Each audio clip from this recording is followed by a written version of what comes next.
Olá pessoal, meu nome é Rima, vou estar com vocês aqui na primeira fase da OAB do Trabalho, nas matérias de Direito do Trabalho, Processo do Trabalho. Vamos juntos correr atrás do nosso objetivo, que é passar no exame de ordem de primeira fase. Eu vou deixar aqui, principalmente agora no início, algumas dicas, algumas sugestões, uma breve apresentação minha e do curso Operadores do Direito, tá? Vai ficar aqui para vocês o e-mail concursooperadoresdodireito@gmail.com. Caso vocês tenham alguma dúvida, alguma sugestão, alguma dica ou queiram enviar algum tema que vocês querem que a gente vá tratando durante as aulas. Nós preparamos aqui para vocês com muito carinho um plano de estudo com os principais temas cobrados no exame de ordem e também tem uma aula separada para as atualizações, para aquelas leis e as leis que podem ser cobradas, as leis novas que podem ser cobradas no nosso próximo exame de ordem, tá? Eu gostaria de pedir para que vocês primeiro respirem, se acalmem, que vocês confiem no potencial. Não é fácil, já chegaram até aqui, mas nós temos que pensar que vocês têm 5 anos de bagagem de toda uma faculdade muito bem estruturada e que daqui para frente o nosso caminho é reto, tá? O que nós vamos fazer? Nós vamos relembrar todos aqueles assuntos de direito do trabalho. É um assunto muito gostoso, é interessante que vocês deixem que a matéria entre na cabeça de vocês.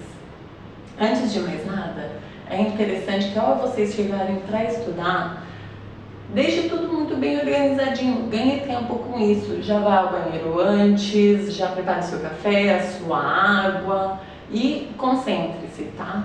O maior problema de todo mundo quando as pessoas vão sentar e estudar, principalmente por causa da pressão de primeira fase do exame de ordem, que é uma conquista, vocês, futuros doutores, precisam se concentrar, tá bom? Deixando isso tudo bem arrumado, bem organizado, você está pronto para sentar e começar a assistir às nossas aulas. Material que vocês vão precisar para acompanhar essas aulas. A dica que eu dou é que é sempre importante você ter um caderno e uma caneta para anotação. Mas o que vocês vão anotar? Professora, se a gente vai anotar tudo?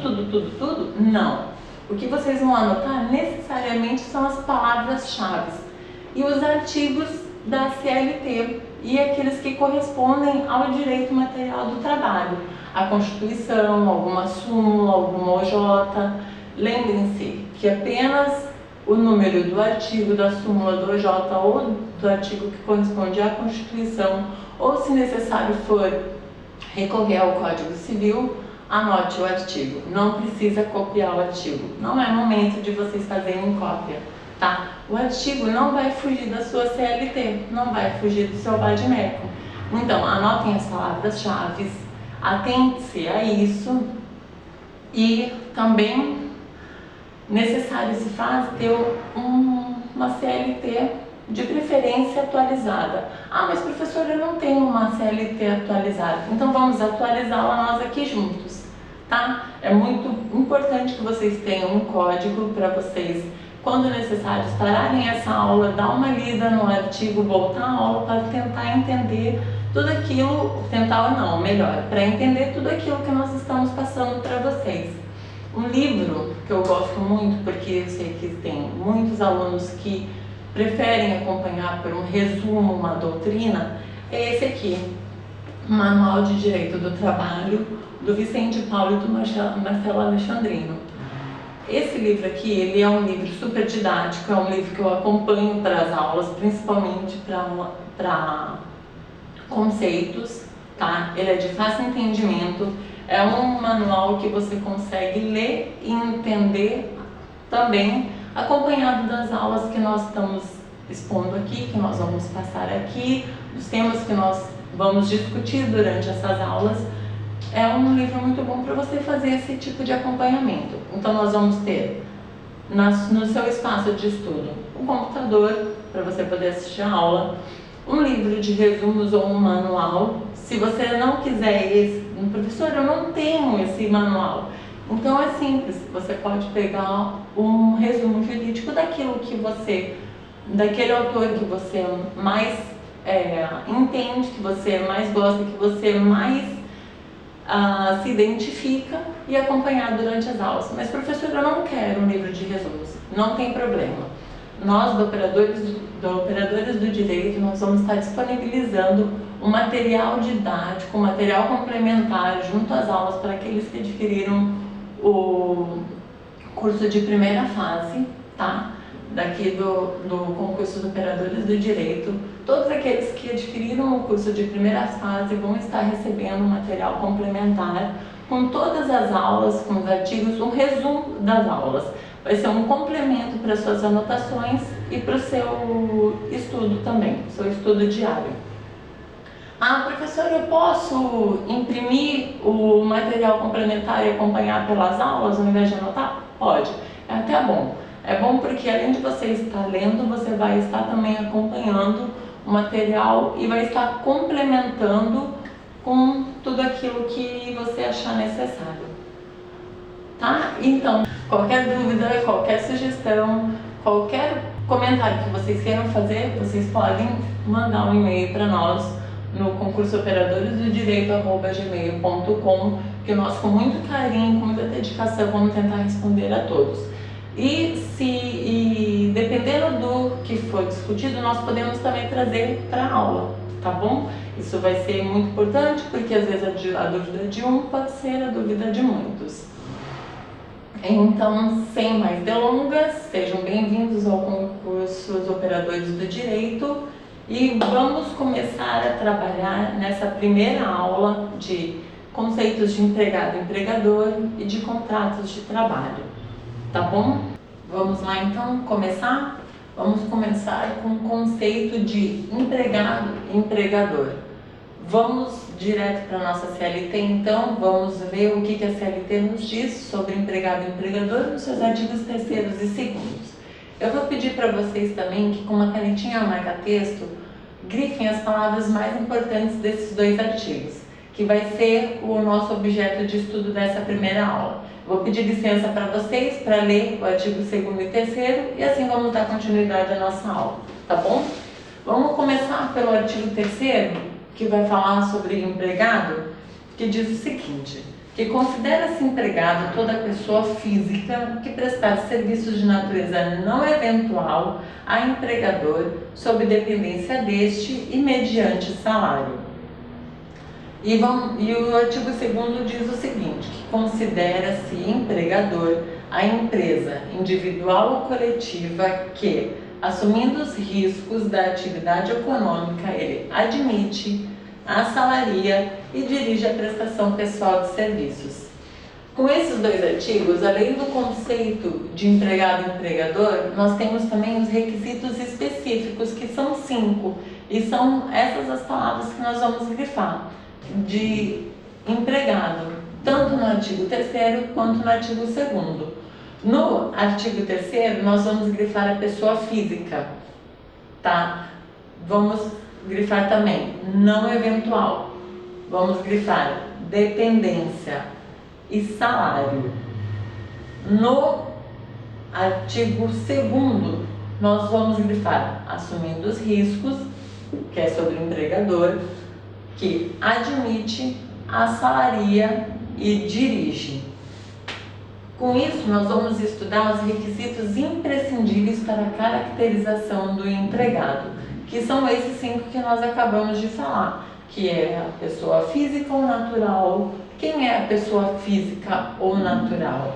É o ser humano que presta serviços ao empregador. A pessoa natural é a pessoa que trabalha, tá? Que ele vai até a empresa, que vai prestar o seu serviço e que também tem a proteção trabalhista destinada a ele, a pessoa física prestadora de serviços, que é o empregado, que vai prestar esses serviços de forma não eventual ou com habitualidade.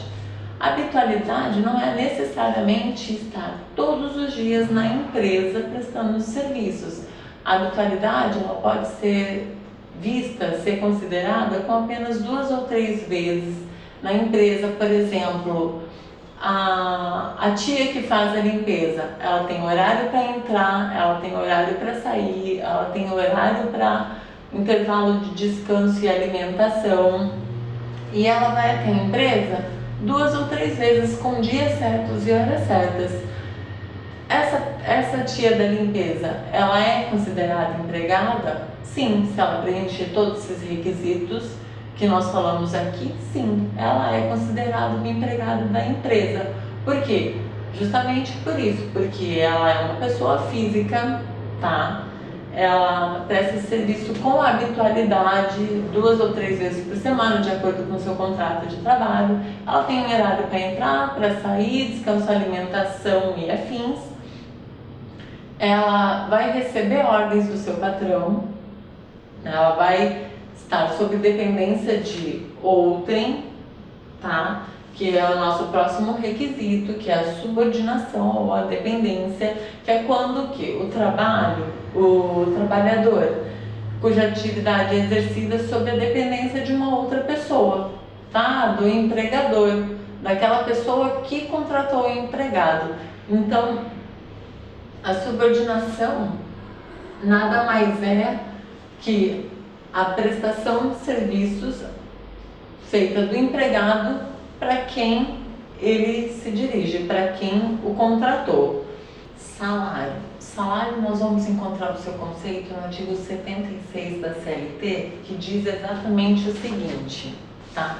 Que salário é a contraprestação mínima devida e paga diretamente pelo empregador a todo trabalhador, inclusive ao trabalhador rural, sem distinção de sexo e etc, etc. Então, o que é salário? Salário nada mais é do que uma contraprestação.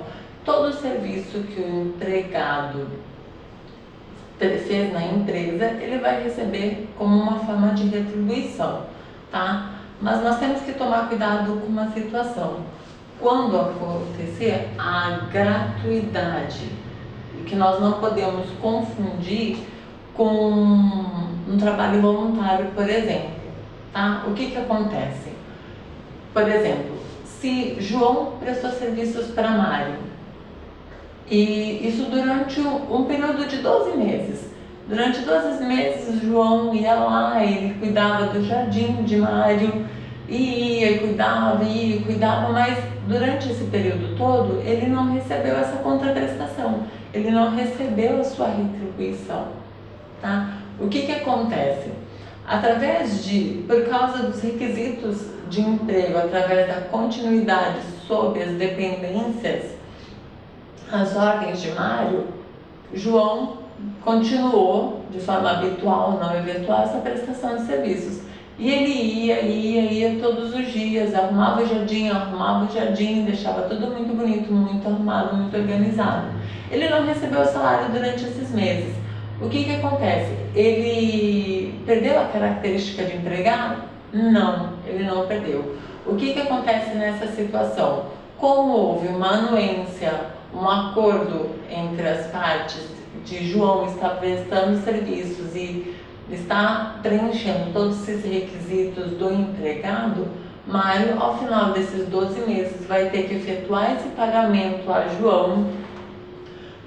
E a única coisa que vai acontecer é que ele vai estar ligado pela mora. O que é a mora? A mora é o atraso no pagamento dessa retribuição, dessa contraprestação, tá? Então vamos dar uma olhadinha no artigo 76 da CLT e seguintes, que é onde ele vai estar falando sobre o salário mínimo, e posteriormente também no decorrer das aulas nós vamos falar dos outros tipos de salário, tá bom? Por enquanto vamos ater a esse conceito de empregado e empregador, esses requisitos, e vamos então para o último requisito, que é a pessoalidade. O que é pessoalidade? A pessoalidade ele vem do intuito persona da pessoa. A pessoa não pode se fazer substituir por um outro empregado para realizar aquelas tarefas, aquelas atividades que é inerente a ele. Se João foi contratado para cuidar do jardim de Mário, Não pode, João, por uma simples vontade de não querer trabalhar numa segunda-feira, ninguém gosta de trabalhar na segunda-feira, na verdade, de ir numa segunda-feira para arrumar o Jardim de Mário e mandar Pedro, que é seu irmão, para fazer aquele serviço do qual ele foi contratado, tá? Isso não pode acontecer. Desde que o empregador seja avisado com antecedência, desde que ele concorde que essa substituição seja feita de forma esporádica, via de regra, a pessoalidade ela é atribuída àquela pessoa que foi contratada e que está apta para exercer aquela função, tá bom? Então, nós falamos de 5 requisitos que são essenciais e falamos também do conceito de empregado e empregador, que você encontra isso tudo em 2 artigos da CLT, tanto no artigo 2º quanto no artigo 3º. Falamos da pessoalidade, da não eventualidade, da subordinação, falamos do salário e falamos também da pessoa física, que são as pessoas naturais, tá bom? Agora vamos falar também rapidinho, então, de 2 elementos que não são essenciais para a definição de empregado. São que eu vou deixar aqui para vocês, eu vou pedir para que vocês deem uma olhada, para que vocês procurem, e que são elementos que não são considerados pela nossa CLT como essenciais para a configuração da situação do empregado. O primeiro deles, que é o local da prestação de serviços, e o segundo é a exclusividade na prestação de serviços. Professora, dá um exemplo de exclusividade? Dou sim, sem problema nenhum. Imagina que você é técnico de enfermagem. Um técnico de enfermagem ele pode trabalhar em 2 locais sem que um contrato de trabalho prejudique o outro. Ele pode, um dia, estar trabalhando no hospital durante o dia, cumprir o horário normal de 8 horas, e à noite estar trabalhando numa clínica, por exemplo. Ou o inverso, desde que um contrato de trabalho não prejudique o outro, ele não tem a obrigação de prestar um serviço com exclusividade nem para uma clínica e nem para o hospital, que ele presta serviços durante o dia, certo? Vamos falar agora de outros tipos de trabalhadores. Porque a CLT ele só alcança aqueles que nós já comentamos anteriormente, que são aqueles trabalhadores dos artigos 2º e 3º.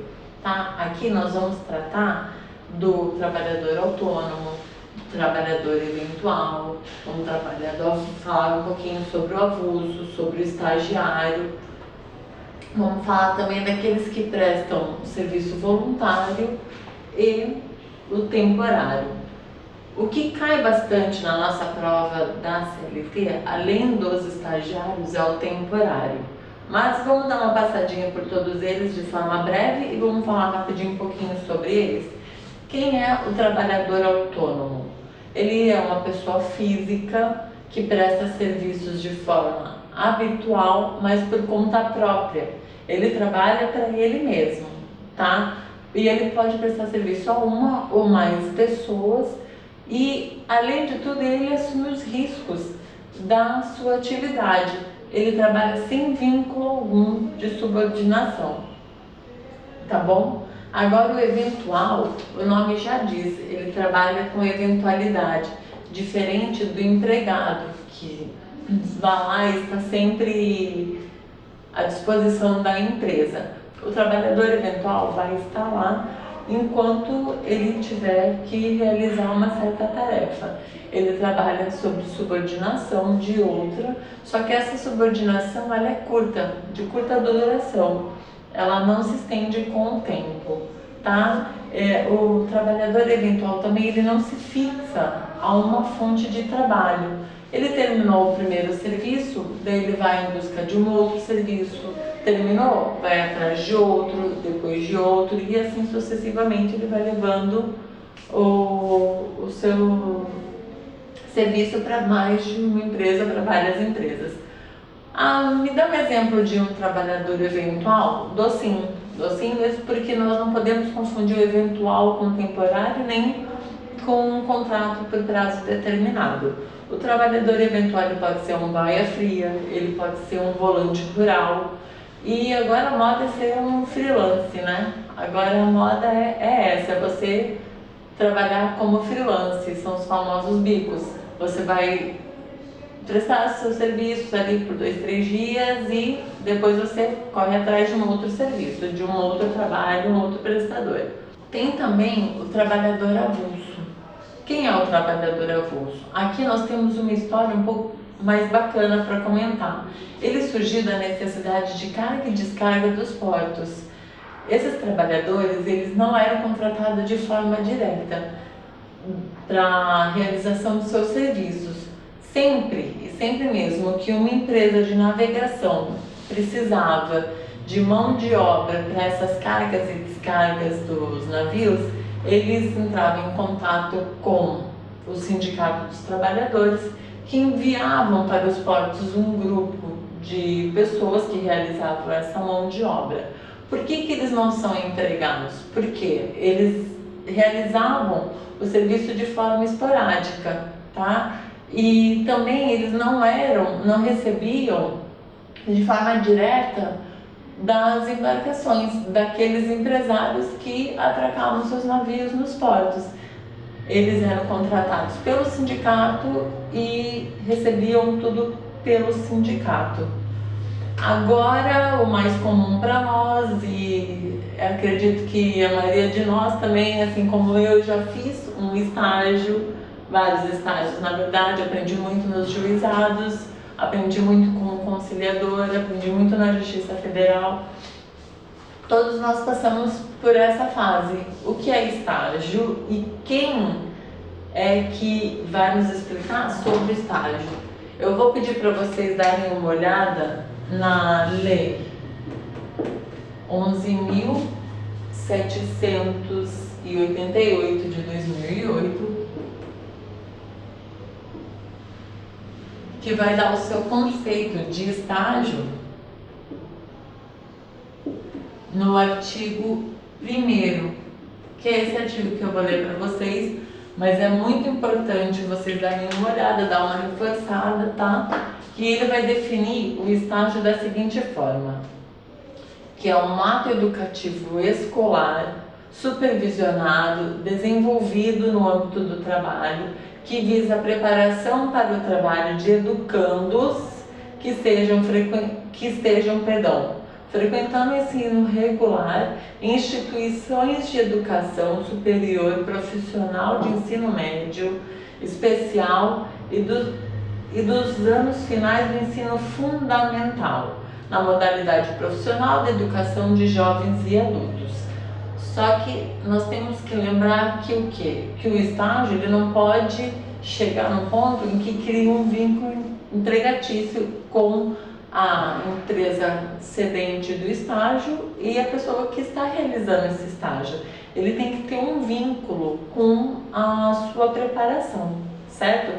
Para que esse vínculo empregatício não aconteça, nós temos que observar alguns requisitos, quais sejam a matrícula e frequência regular do educando na instituição de ensino, todas aquelas que nós citamos no artigo 1º da Lei 11.788 de 2008. Tem que haver um contrato, tá? Essa celebração de termo de compromisso do contrato ela vai ser realizada entre o educando, que é a pessoa que vai estagiar, entre a parte concedente, que é a pessoa que está cedendo esse espaço para o estágio, e a instituição de ensino.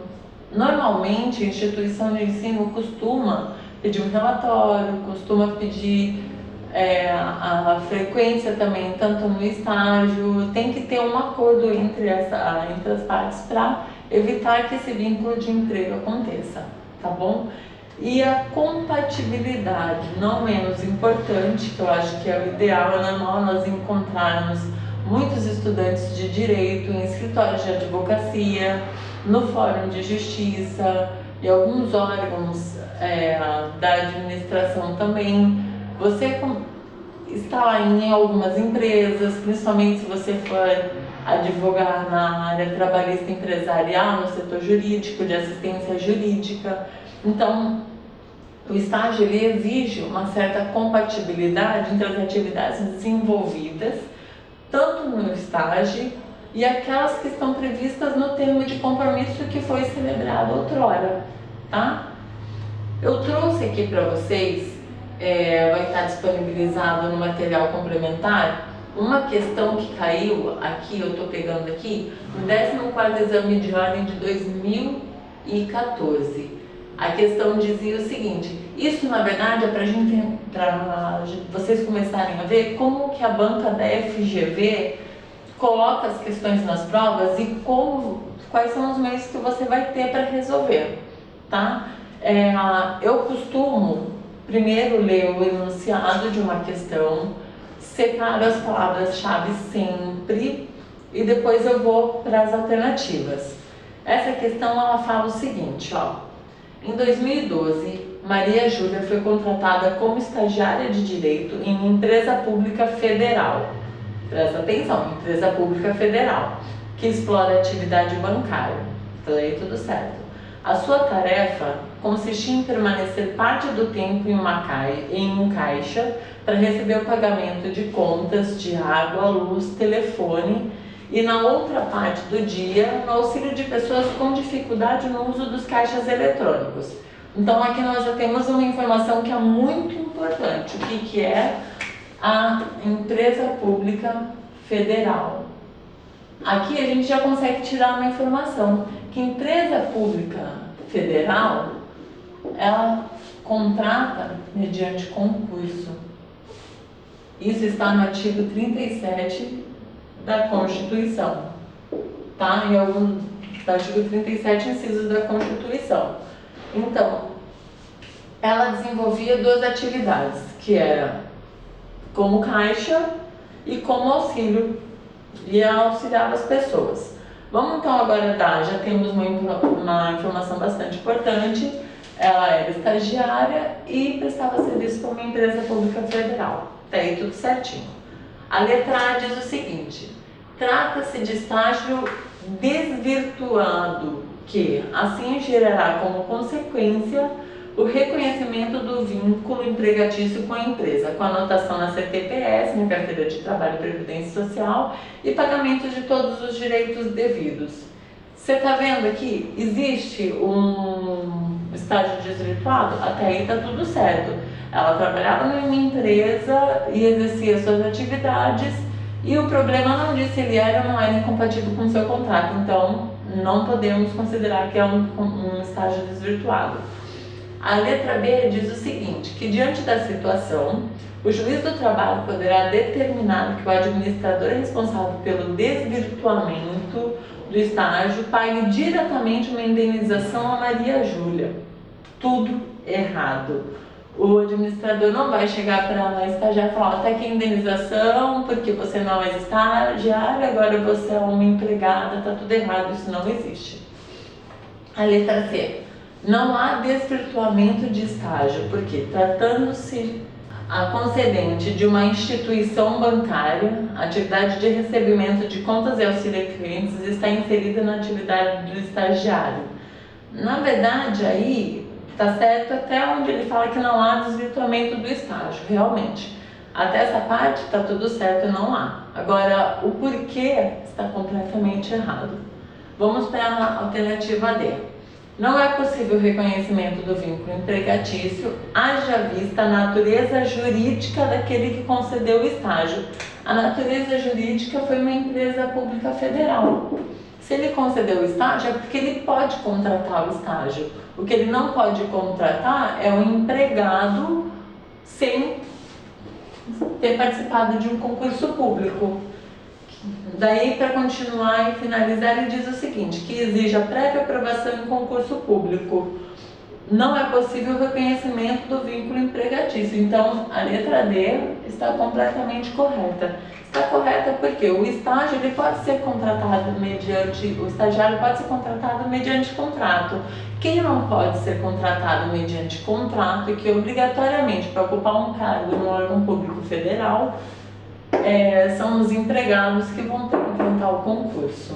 Vamos falar também rapidamente do voluntário. O voluntário é simples, o nome já diz, ele é voluntário, ele vai prestar serviços de forma gratuita, sem receber salários, para fins cívicos, para fins culturais, para fins educacionais, científicos, para assistência social. É aquela pessoa que vai de boa fé, presta serviço, não exige nada por essa prestação de serviço. Esse é o voluntário. E, por fim, o temporário.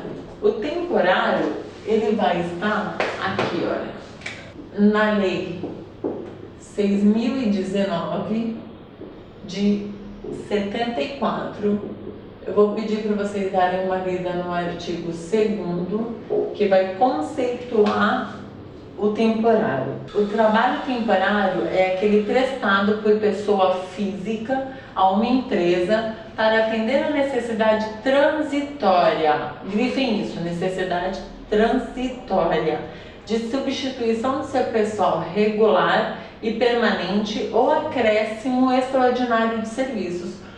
Então, não vai ser difícil nós associarmos esse trabalho temporário, porque nós costumamos ver, até passamos por isso em todos os meses de dezembro, de novembro, dezembro e janeiro, que muitas empresas fazem a contratação de empregados temporários para poder atingir, em shoppings principalmente, para poder atender a demanda das vendas em lojas de shopping, por exemplo. Um temporário pode ser contratado também quando houver uma temporada, em épocas que as lojas só abrem na temporada. Esse contrato ele pode ser por prazo determinado. Enfim, existe uma série de situações em que você pode ser contratado como temporário, mas nós temos que tomar cuidado com algumas peculiaridades do trabalho temporário. Nós temos que ter cuidado para não confundir o temporário com o contrato de trabalho por prazo determinado. O que acontece? O contrato por prazo determinado, ele tem um tempo certo para começar e para terminar também.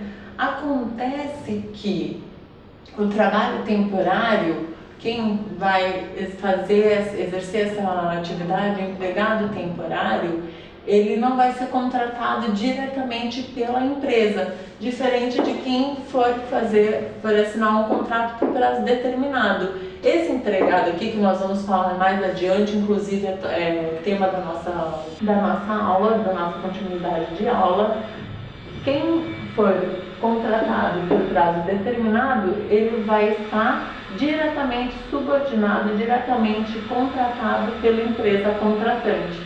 Já o trabalhador temporário, ele é contratado pela empresa de trabalho temporário, tá? É essa a diferença. Então, nós temos que perceber bem essa diferença, ver as dicas que o examinador vai estar passando para a gente e prestar muita atenção. Se você vê que na questão que a FGV tiver colocado na sua prova, diz que o empregado, ele foi contratado e é subordinado diretamente pela empresa, pelo empregador, ele vai ser um empregado por contrato determinado, com prazo determinado.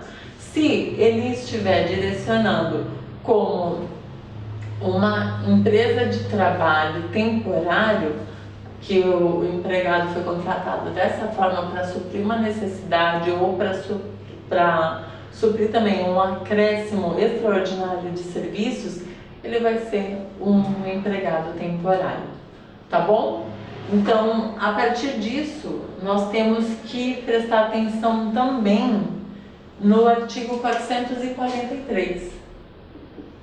Nós vamos falar mais sobre o artigo 443, que vai falar sobre o contrato por prazo determinado, mas é bom a gente deixar bem anotadinho e fazer as nossas anotações, certo?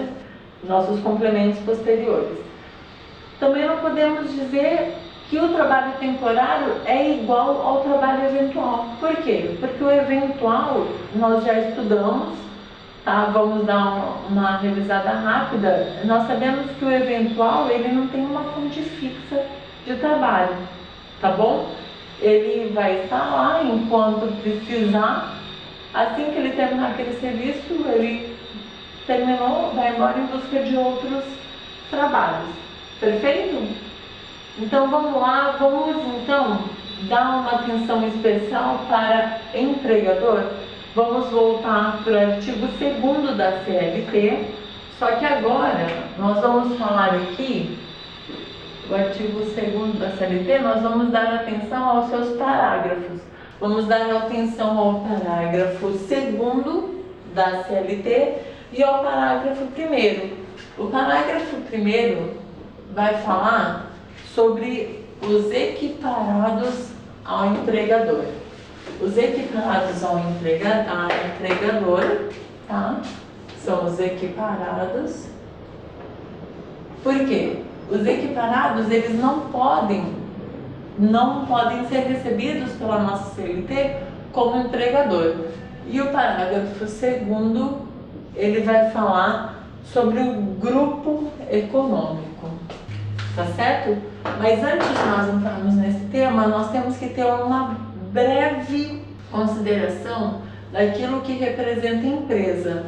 A empresa, ela é comumente conceituada como uma atividade organizada para produção ou circulação de bens ou serviços destinados ao mercado, com objetivo de lucro. Óbvio que a gente sabe que nem relógio trabalha de graça, não é verdade?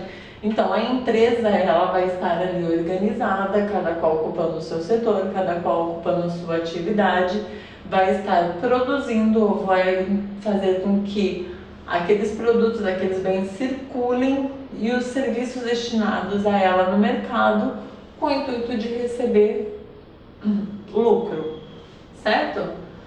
Nós temos que prestar atenção também a uma peculiaridade da empresa. Nós sabemos que para você ser empregado, você precisa estar prestando serviço com pessoalidade, certo? Agora, para você ser empregador, esse requisito da pessoalidade, ela não é essencial. Por quê? Você pode ter uma empresa com um chefe, 2 chefes, ou com 3 chefes, alguns sócios.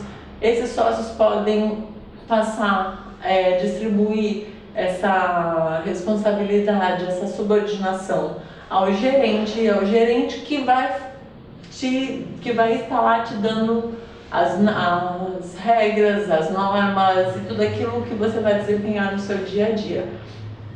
O que acontece? Prova disso é que o fato do empregador poder ser substituído normalmente no comando dos negócios não descaracteriza esse conceito de empregador, ok? Diferente do empregado. O empregado não pode ser substituído. O empregador sim pode. Tanto qual pode como nós costumamos ver no nosso cotidiano, no nosso dia a dia, muitos gerentes ocupando esse espaço. Beleza? Então vamos lá para os equiparados a empregador.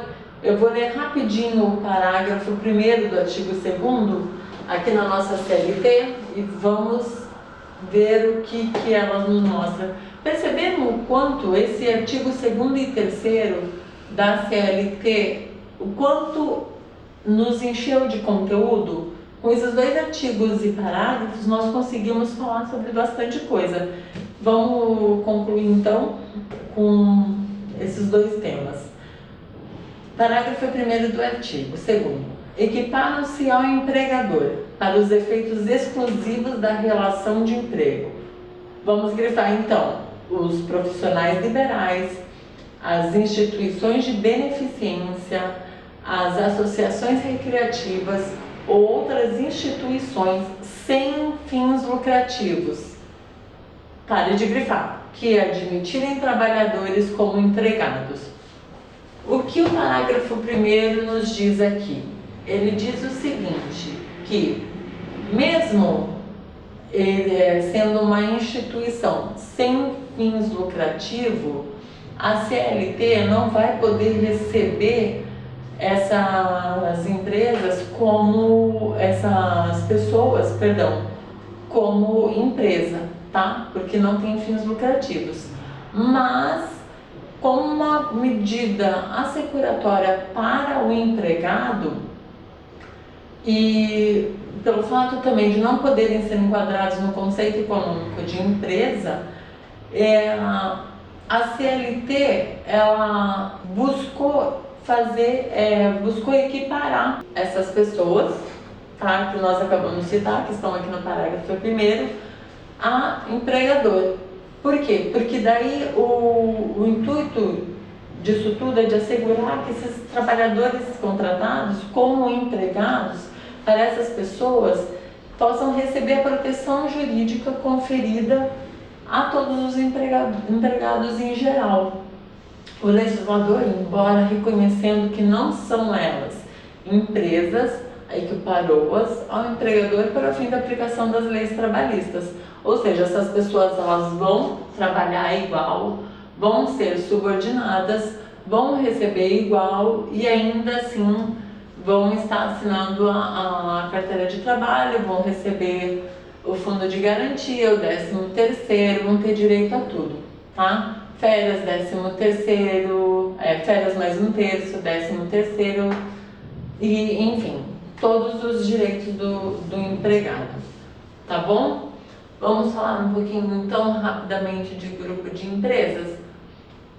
É o seguinte, no parágrafo 2º do artigo 2º, a CLT diz que sempre que uma ou mais empresas, tendo embora cada uma delas personalidade jurídica própria, estiverem sob a direção, vamos grifar, controle ou administração de uma outra, também vamos grifar, para de grifar, constituindo grupo industrial, comercial ou de qualquer outra atividade econômica, serão para os efeitos da relação de emprego, vamos grifar agora a palavra mais importante, solidariamente responsáveis à empresa principal e cada uma das suas subordinadas.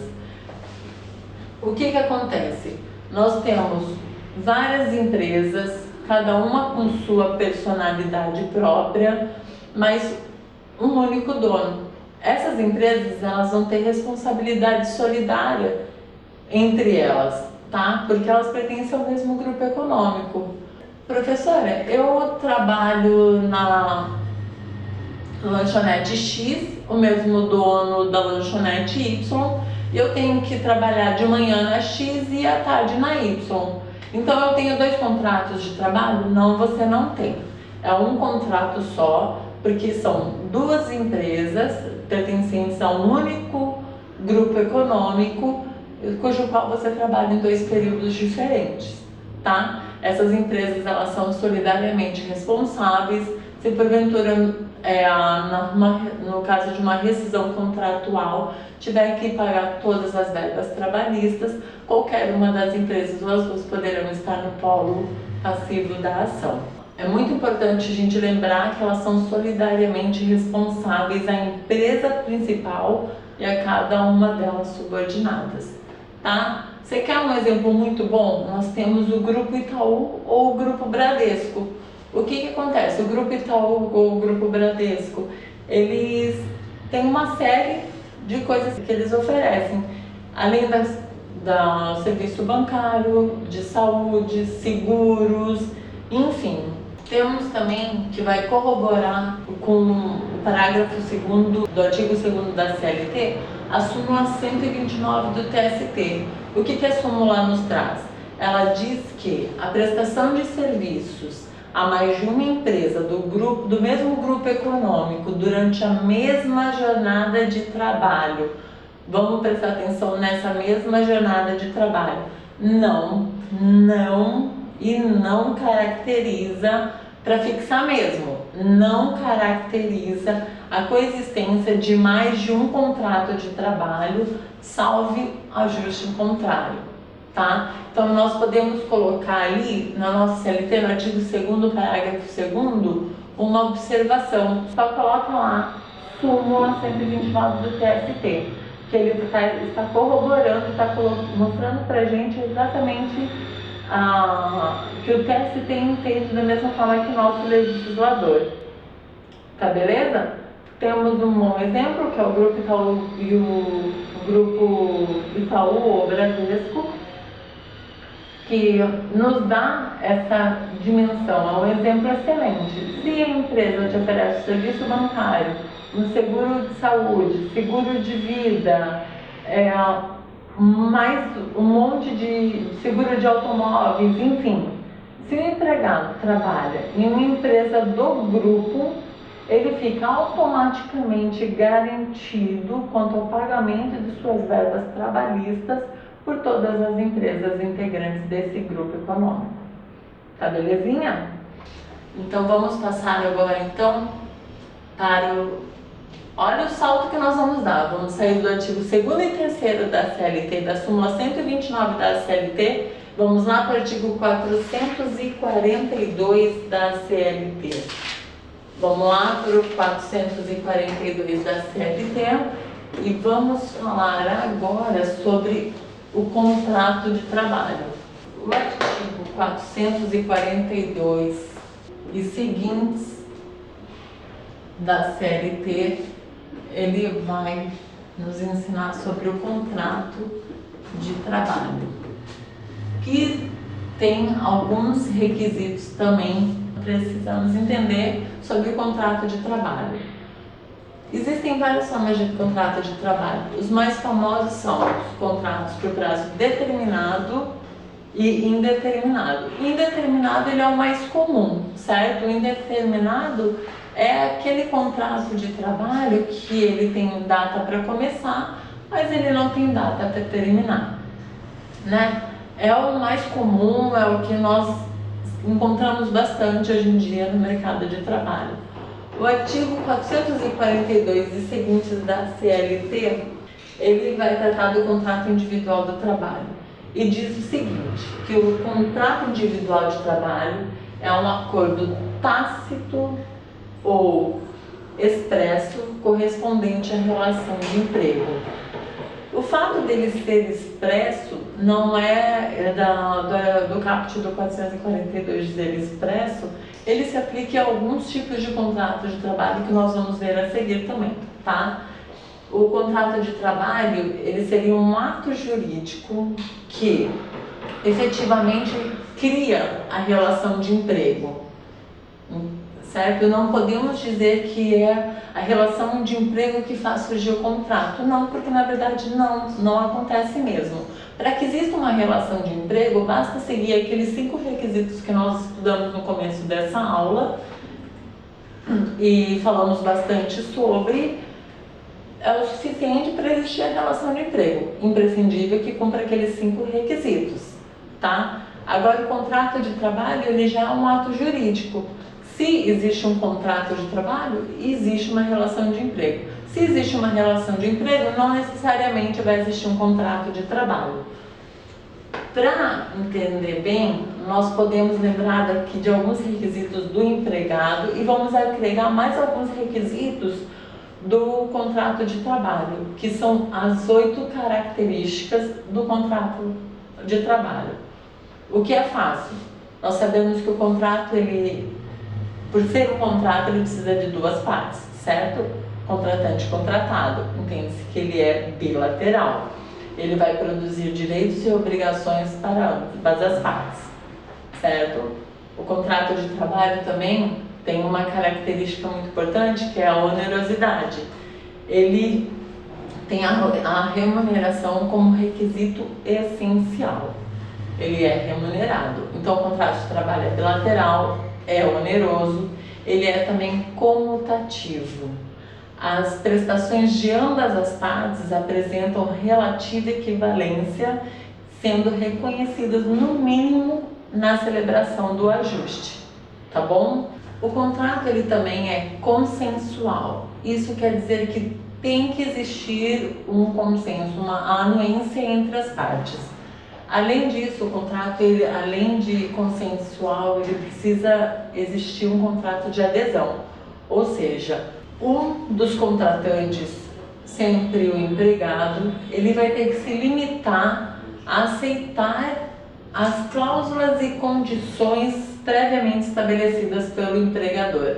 O empregador ele vai dizer tudo aquilo que o empregado vai ter que fazer. Ele vai definir o horário de trabalho, ele vai definir os dias que serão trabalhados, se ele vai trabalhar a habitualidade, vai definir o seu horário de descanso e alimentação, sempre dentro das leis que são permitidas pela nossa CLT. E um conceito muito importante que é a pessoalidade. Aqui vocês podem notar que a pessoalidade ela está dentro dos requisitos imprescindíveis do empregado e agora para o contrato também. Por quê? A pessoalidade ela é intuito persona. O empregado ele é considerado pelo empregador um elemento determinante da contratação. O empregado, na verdade, ele não pode se fazer substituir por uma outra pessoa. Foi aquilo que nós falamos também com relação aos requisitos do empregado. Nós sabemos que o empregado ele é a peça determinante do contrato. É ele que está apto para realizar aquele serviço. Se João, que é motorista de Mário, sempre já percebeu que nossos exemplos vão ser João e Mário, né? Como era médio em todas as provas da ordem, agora nós vamos usar João e Mário.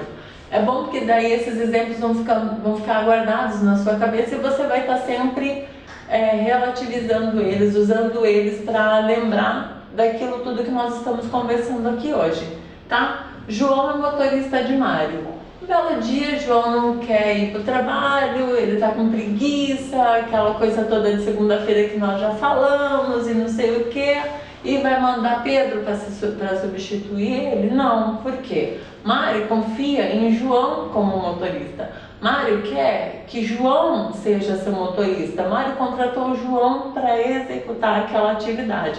Ela é pessoal, tá? O empregado não pode se fazer substituir por uma outra pessoa, que não é aquela que foi contratada para determinado emprego, para realizar determinada tarefa.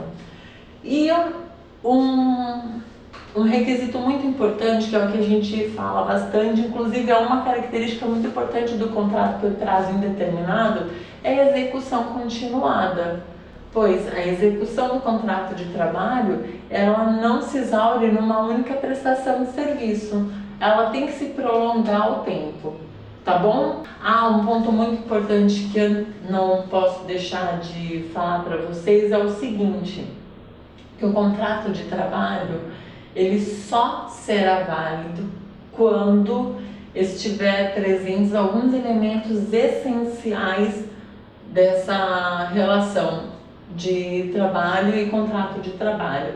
E esses elementos estão aonde, professor? Estão no artigo 104 do Código Civil. É muito importante vocês darem uma olhada no artigo 104 do Código Civil, que ele vai estar dizendo, vai estar lá que o contrato ele exige um agente capaz, ele exige que o objeto de contrato seja um objeto lícito,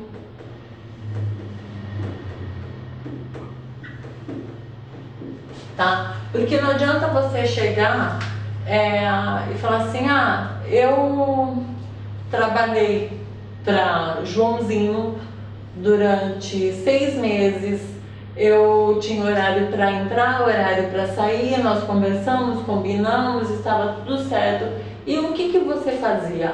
Eu transportava drogas, entorpecentes, é um objeto ilícito. A partir do momento que você tem um objeto ilícito como objeto do contrato, ele passa a ser um contrato nulo, tá? Se você é avião de tráfego, se você é o famoso laranja, para esse tipo de objeto, não vai configurar o contrato de trabalho, tá? Não é aceito no nosso ordenamento jurídico. E além do objeto ser lícito, ele tem que ser possível, tá? Ou seja, aqui nós já temos o agente capaz, nós temos o objeto lícito e possível, e a forma prescrita ou não defesa em lei. A forma prescrita ou não defesa. O que quer dizer não defesa em lei? Quer dizer que ele não pode estar proibido pela lei, tá bom? O contrato de trabalho não pode estar sendo proibido pela lei. Aqui nós estamos retirando, estamos prestando do Código Civil essas características que são elementos essenciais para o contrato de trabalho. Tá certo? Obrigada, pessoal. Na próxima aula nós vamos continuar com a duração do contrato de trabalho. Vamos falar também sobre a transferência de empregado e outros assuntos mais, como FGTS e greve. Valeu! Obrigada, até uma próxima aula.